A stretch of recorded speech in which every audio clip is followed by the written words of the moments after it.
but it knows a hard day's work. Caroline's sick with the farm story is here. Let's put our hands together for Caroline.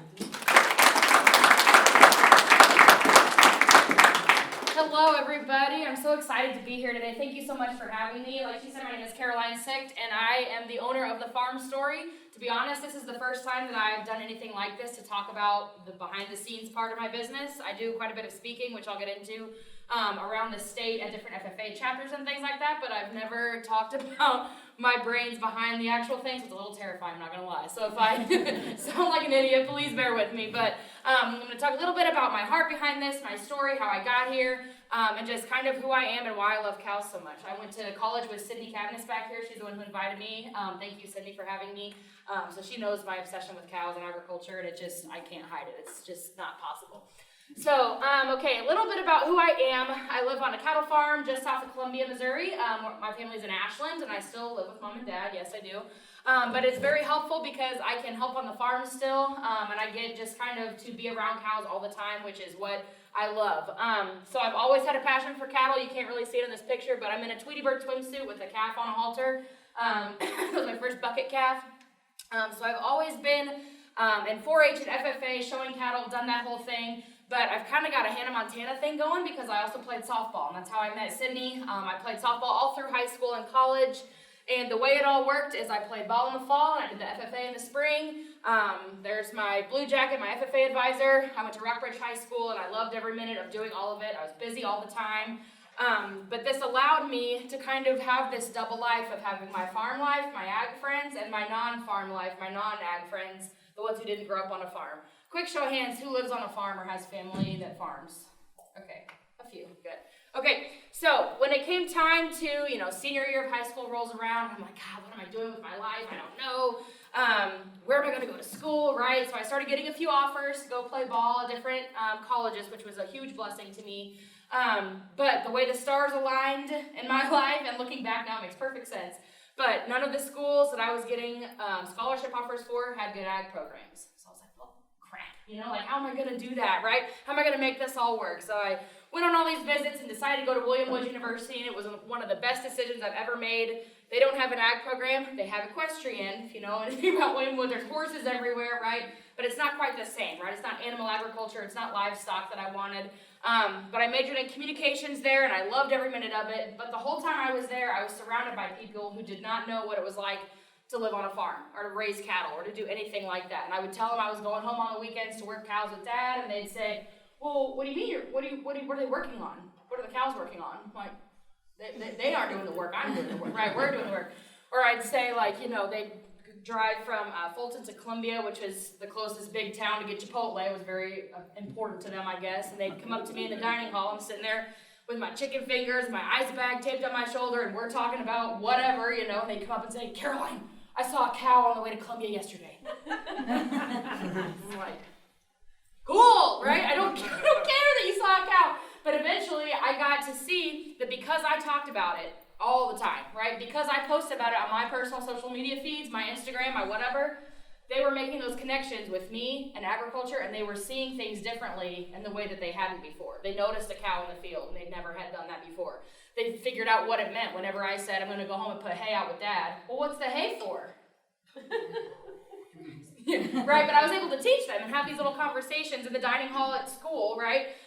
In places that wouldn't have taken place otherwise, which is kind of the brainchild behind my whole business, and I'll get into all that. But then I went to grad school at Mizzou, got my master's in agricultural communications. 6 months after I got my master's, I had a desk job, and I hated it, right? It felt like I was rotting. My office had no windows in it. It was rough. And I expected to like that job a lot more than I did, and that's RIP to that, right? But I was very excited to kind of have this realization of, I don't need to be sitting at this desk anymore. I need to get up, I need to do something else. And then that's at the same time, kind of had this realization that, okay, I know this need, right? People don't know where their food comes from, and that's beginning to be quite the issue, right? And so I just kind of finally, I was sitting on the couch crying, and my dad's like, what do you want to do? I said, I just want to work for myself. And so then that's how the Farm Story came to be. So what we focus on is we work to teach those in agriculture how to tell their farm stories and connect with consumers both in person and on social media.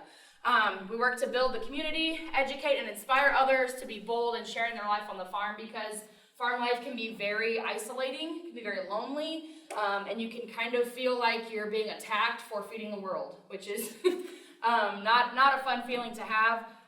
So I am very passionate about what I do, and I'm excited to share it with you today. So a quick look at United States agriculture. Even though I live on a farm and my family farms, these are some fun statistics that I was finding when I was putting this presentation together. So farm and ranch families are less than 2% of the United States population. So when you think about how many people have that responsibility of feeding our country and our world, it kind of makes you think a little bit, right? The United States has about 2 million farms in it, and 98% of these are family owned and operated. So there's a lot of conversation about, factory farming and big boxes that where all the food comes from, right? But a lot of them are just family farms, just trying to make a living, right? They work hard, sun up to sundown. I was just telling Jessica I left the house this morning at 6 whatever, and Dad was coming in the house at 6 whatever. He had been up all night checking the cow that was trying to calve. So that's the kind of things that people don't necessarily think about whenever they go to the grocery store and they see a case of meat, or they see pork or steak or whatever it is, right? They don't think about all the work that went into that meat or that product. One U.S. family farm feeds on average about 166 people every year. Depending on what you raise and what you produce, that can go up or down, but 25% of all farmers are beginning farmers who have done it for less than 10 years. So that's a fourth of that 2% are people that have essentially no clue what they're doing, right? They're doing it for the first time, just like the rest of us. They don't have a clue, but they enjoy farming. They have a passion for it. They love it, and that's why they do what they do. And women, this is just a fun, women make up 36% of farm operators. A lot of people don't think about women in agriculture, women being the brains behind the operation, but it's becoming increasingly popular, and I'm by no means the brains behind our operation, but I do enjoy farm work. So these are all pictures I've taken. I have a little bit of a photography passion as well. I take all of my own pictures for my social media content, mostly on my phone. I'd say about 95% of it are just from my iPhone. But I do enjoy just capturing what agriculture is, both in Missouri and around the country when I go places. But this is what I encourage people that I teach. This is what I want them to share. Because to us, we live in Missouri. You may not live on a farm, but I would like to think most people in this room have seen a cow, and if one walked through the door, you would know what it was, right? Maybe a little bit screaming, right? But you would know that a cow was in the room. I have a friend that works at a dentist's office in Columbia, and this is one of my favorite stories to tell. She told me this, that the girl was from California or somewhere, some foreign land, right? New York City, somewhere like that. She came in and she says, "Oh my God, Allie, I saw a buffalo on my way to work today." And Allie's like, "Really? Where?" We're in Columbia, Missouri. There's not many buffalo around here. So the girl starts describing where it was, and it was black, and Allie starts putting all these pieces together. And Allie doesn't live on a farm either, but she knows enough to know that that was a cow and not a buffalo, right? And she says, "Oh my gosh, that was a cow. That wasn't a buffalo." But just those kinds of things, right? People that maybe don't see these kinds of things every day, they may not understand where food comes from or what it's like to live on a farm. So that's what I'm trying to get people in my own industry to understand, so that they can stand up a little taller and talk about what they love. So this is the kind of stuff that we see on our lovely social media feeds. So many of us know this is Ellen DeGeneres, right? I love Ellen, she's very funny, but I did not love this video she posted. Here, we'll get some sound going here in just a minute. Here we go. Oh, hi there. It's Ellen DeGeneres here. I was scrolling through the gram, and I noticed that a lot of people are talking about eating less meat, which I think is a fantastic idea. It's a great idea for the planet. It's a great idea for your health. It's a great idea for the animal's health. So eat less meat. Unless you're a vegan and you don't eat meat already, then good for you. So you don't even need to pay attention to this. But for the people who do eat meat, just try to eat less of it.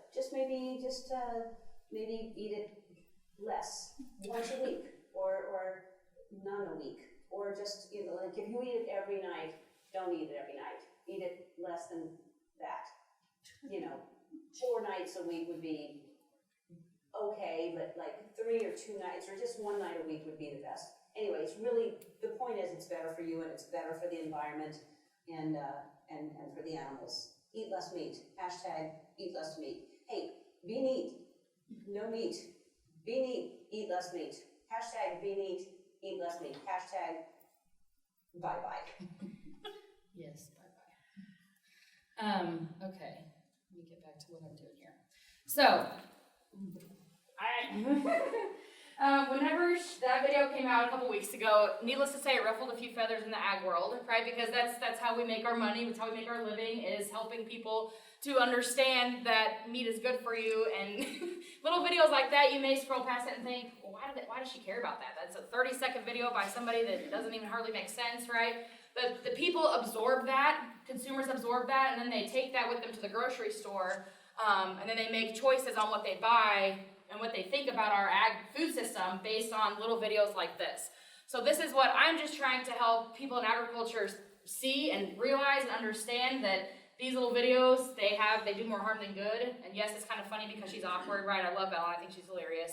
But I did not appreciate this. It wasn't necessarily an attack on the ag world, but it didn't help us any at all. So just little things like that, that's the kind of stuff that we see on social media, but like I said, doesn't help us.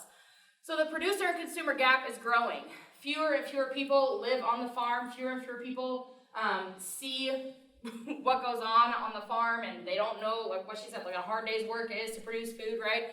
And they don't see the care that farmers have for their animals. They don't see the tears that are shed whenever maybe a calf doesn't make it through the night, or when something unfortunate happens, right?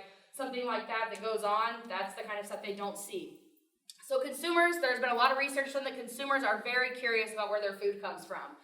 They want to know more. They want to know about farm life. And a lot of people in agriculture don't realize that.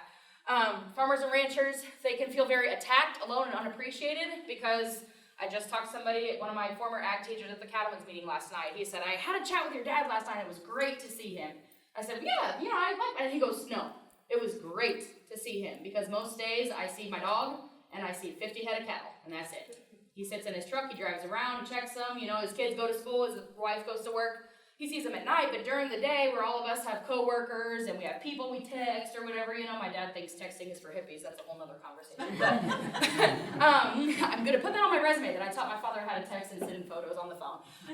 But they do a lot of things by themselves, and it just is, you see all these strong men and women that run around and do this hard work all the time, and they don't think about these kinds of things. So whenever little videos like what Ellen put out, that's what just, it makes me angry, right? Because I know these good people, and I know what hard work they do, and I know what effect those little videos have. So there's misinformation about agriculture and food production everywhere.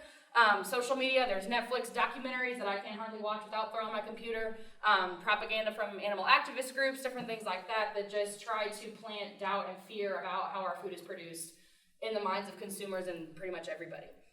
So my goal is to help put a face and a human and a real person to agriculture, because for a long time, that was me on my ball team, right? I was 12 years old. I didn't know what I was saying or doing, right? But all my little friends knew was that I was the girl that lived on the farm and went home to cows on the weekend, right? But I was able to talk about that even when I was little, in my little 12-year-old vocabulary, about different things that we did on the farm. So different things that I do, I hang out a lot on social media. I'm a big social media guru. I have different Facebook and Instagram photos, posts, videos, stories. I hang out on Instagram way too much. Like I said, I take my own photos.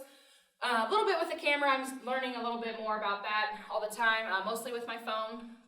I do T-shirt Tuesday and Food Label Friday, so I'll talk more about my T-shirts in just a minute. But Food Label Friday, we look at different food labels and just kind of what they say about our food production, what they say about how animals are raised or cared for, or different things like that. A lot of food labels lie. That's, again, another whole conversation. But I do enjoy public speaking. I go to a lot of FFA chapters. I've been to Keatsville this fall. I went to Marshall FFA. I've been to all over Columbia, Ashland. I've given a keynote speech for the Ashland FFA banquet last year. So that's really where my passion is. I like to get up in front of people and talk. It's funny, I was thinking about this in the shower. It's probably too much information, but that's where I do a lot of my good thinking. Was whenever people used to ask me, well, what do you want to be when you grow up? I'm like, well, when I was really little, I used to say that I wanted to be a teacher and a farmer, because that's what my parents were. I guess that's all my little brain knew was what my parents were. So that's kind of what I do today a little bit. I kind of push those two together. But then as I got older, they would say, like, well, what do you want to be when you grow up? I'm like, I don't know. I just want to work for somebody that will let me talk about agriculture, anybody that will listen. And so that's kind of what I've done, right? So I love getting in front of people, love talking. And I also sell a lot of t-shirts. So I sell them for $20, and talking about your book getting in all 50 states, that's so exciting. I have shirts in 33 states right now. So I'm getting there, right? But the goal of these shirts is to start the conversation about agriculture in everyday places. So I've got my logo on the front, on the back it says, ask me about my farm story, and people ask. People that buy my shirts will message me and be like, oh my God, I was in line at the gas station and somebody asked me what that meant. You know, they may do it as a joke kind of, but then haha, joke's on them. We're talking about farming and agriculture right there when you're waiting to buy a soda, right? And that's what I want, because that's where all of my conversations happened, right? At the dining hall, at the softball dugout, like whatever that looks like, right? But it's just a good way to talk about agriculture maybe when they weren't expecting it. I had a girl that follows my Instagram account. That's the other fun thing that I've gotten to do is through my social media, I've made friends all across the country that I've never met, but that are some of the biggest supporters of my business. That it's all, you know, my dad makes fun of me. He walks up to me and goes like this. I'm like, you do it too. Don't even pretend. Like, you text your friends too. Anyways, but I've met all these people that are big supporters, and she was getting her hair cut a couple weeks ago, and she said that she got into a conversation with her hairdresser about chicken and the labels on chicken and how there's no, if you read the little tiny fine print on chicken packaging, there's no hormones or steroids legally allowed in any kind of chicken. So if you're paying more money for chicken that is, you know, has in big old letters, we don't use any hormones. Well, nobody uses hormones, right? And so then she went back to her house, and she said her hairdresser texted her when she got home and said, oh my God, you're right. It says it right there on the label. And so then that little conversation happened when she had shampoo in her hair and foil sticking out everywhere, right? Not somewhere you would think that agriculture conversations are going to happen, but it did. And so that's the whole point of my t-shirts and just kind of my whole mission. It's just kind of making it more of an everyday conversation. So where do I hope to go? Like I said, I do this, not on the side, but kind of on the side. I have day jobs. I work with a lot of different agricultural companies in the state of Missouri. But this is ultimately where I would like to be in the next few years, is fully self-employed with this brand, this company. So I'm wanting to do an online course with a membership group and call it the Open Gate Project, to literally leave the gate open for consumers to ask questions and feel comfortable about asking questions about agriculture. If they don't understand something or they want to know more information, then they can identify somebody that they know that they can ask these questions to. Because all of my little podcasts that I listen to that tell me what course topic I should do, the question I get most from people is, I love what you've started, how do I do it too? How do I start a Facebook group like what you did? How do I do a blog, right? They see what I'm doing, they like that I'm sharing about agriculture in this kind of emotional, candid way, and they want to do it as well. So that's what I'm hoping to try to teach people. I like to talk, so might as well hop on the podcast train, right? I don't know how to start one of those, but Google's my friend. I'd like to speak more places, get a little bit more audience, larger audiences, and a few more paid opportunities, because getting paid to talk sounds like a dream to me. And get some more products, get my shirts in all 50 states. I think I'll get there. And then I have random little things that I've done for myself that are embroidered that people have seen it, acted interested in. So getting some of those going. And I just want to start more conversations about agriculture, really, because I just think it's not talked about enough. And when it is talked about, it's not always accurate. A popular hashtag in the ag community is Ask a Farmer, Not Google. Because you can find internet information about anything. You could find something that says the sky is purple if you wanted to, right? There's all kinds of studies and things that have been done. But like I said, I hang out on Facebook and Instagram a lot. And just, what questions can I answer for you?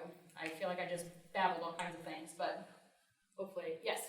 So what is your take on factory farms? I would want to ask what you define as a factory farm, right?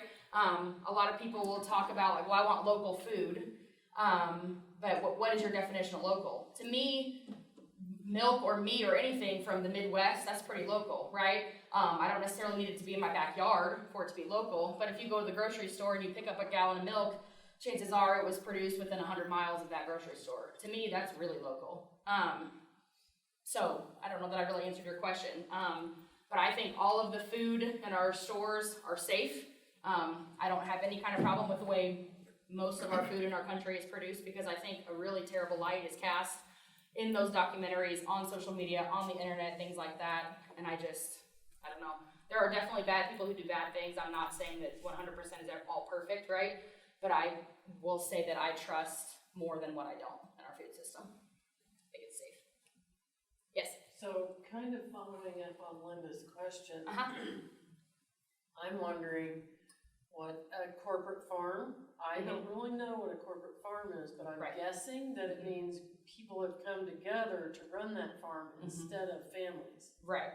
So what about your thoughts of family farms being displaced by those type of farms? Right. There are definitely some of the bigger groups, the bigger corporations and things like that do those kinds of things.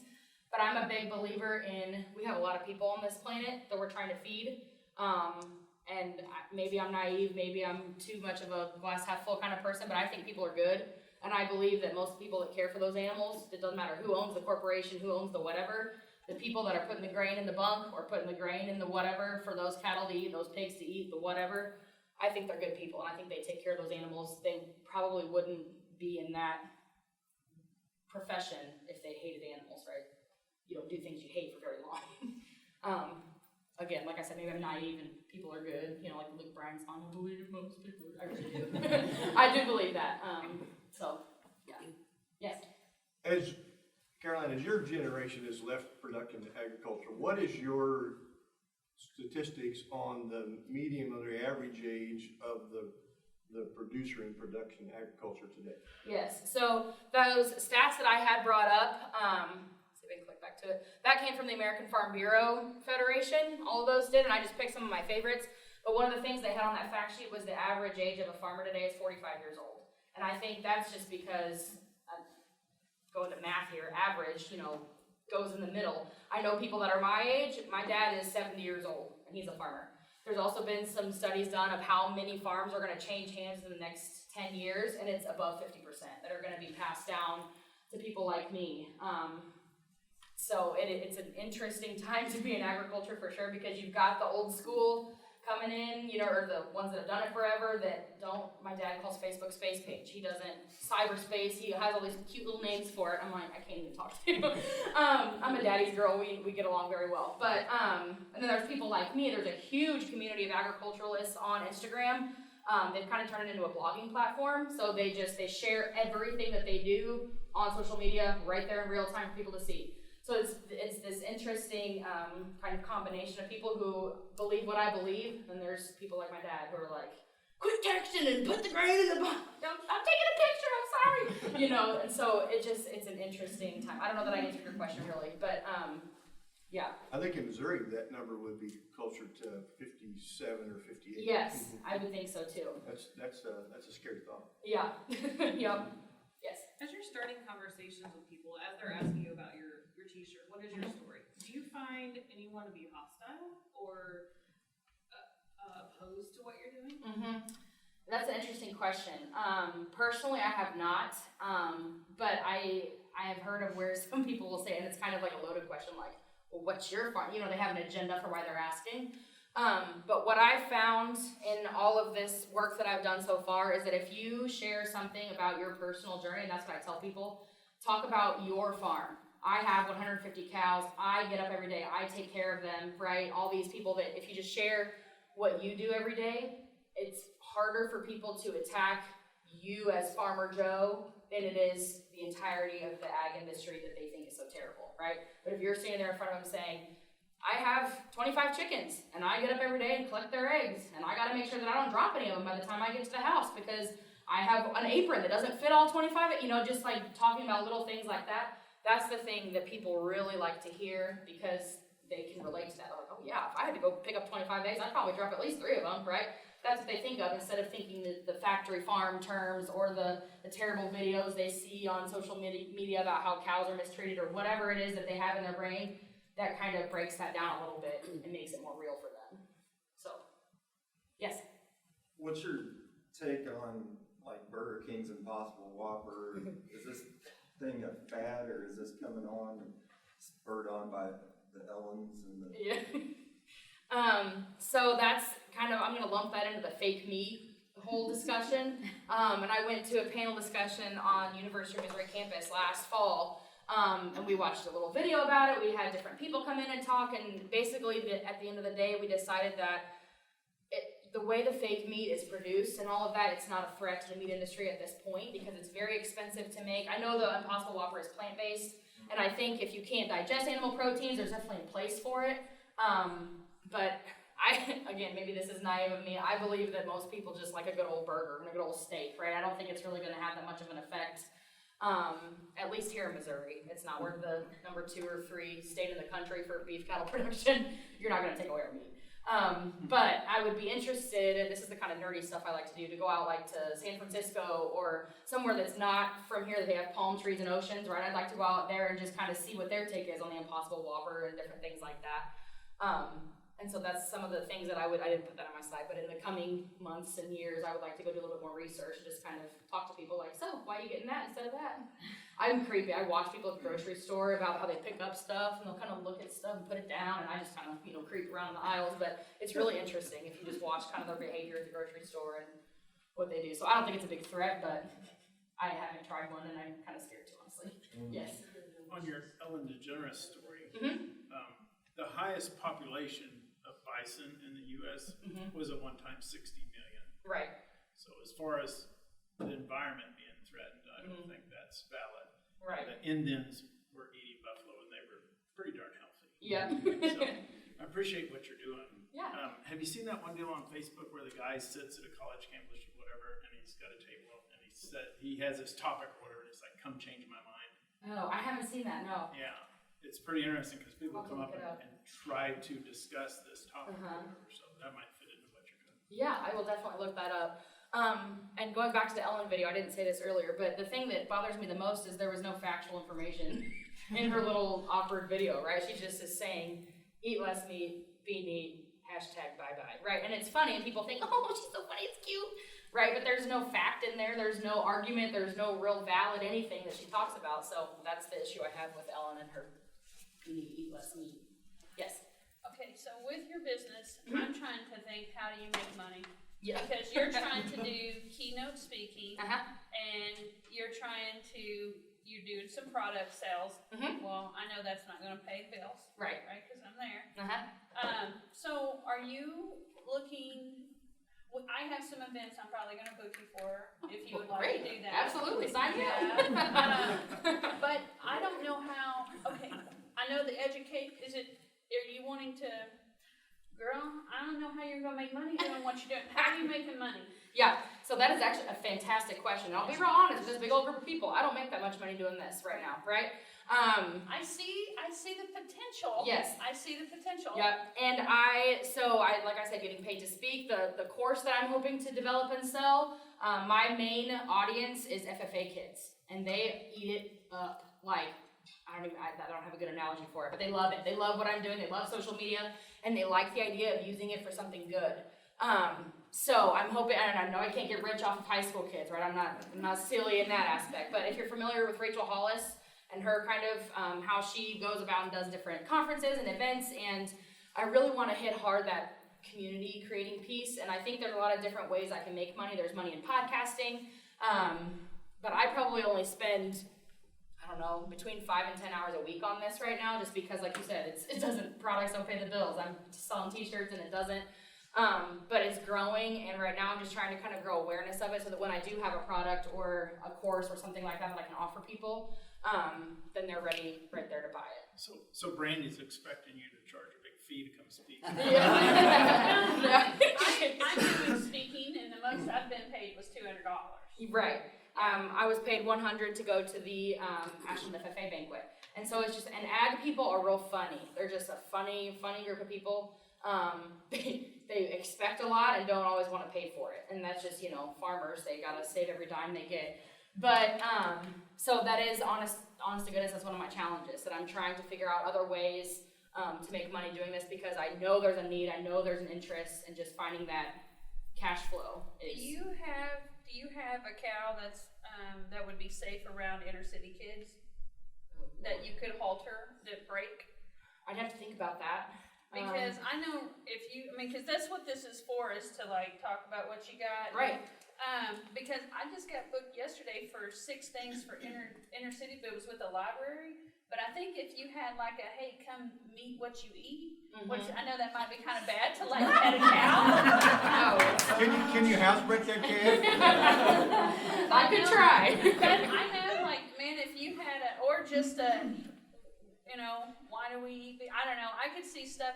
And, instead of going with FFA, well, FFA kids know about beef, but it's your inner city kids. Like, whenever I used to teach in Independence, and they had some programs where they got free fruits and vegetables to introduce them to different fruits and vegetables.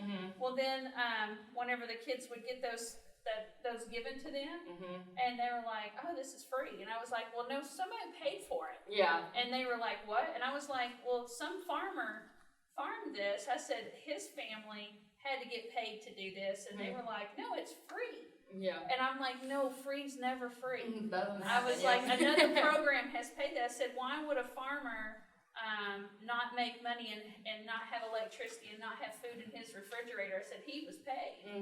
And so, like, they don't understand. They don't understand at all. And they're not rude and they're not ignorant. Right. They just don't know. They've never been taught, yeah. And there's a lot of ag ed efforts that go on in schools. I work for 2 different companies, Missouri Beef Industry Council and Missouri Farmers Care, are 2 statewide organizations that I have contracts with that we go in and we do the education, things like that. But the thing that I'm wanting to focus more on is helping people that are within our industry see the importance of that, of the outreach and the being vulnerable to share what they do, the behind the scenes, because people do want to know about it. But I really like the inner city idea. That's good. Yes. I want to commend you for what you're doing. You hit on a little bit the isolation that farmers experience, and then you kind of get, you take it on the chin sometimes because you don't have variables. You don't control the weather. You don't control a lot of what you're dealt with. Absolutely. And it's actually, there's very high suicide rates in the farming industry because of all those factors. So thank you for having a platform for farmers to tell their story. It's really Thank you. Yeah, and the suicide rate and the mental health part of it, that's becoming more and more talked about, but for a long time it has not been a thing for them, so.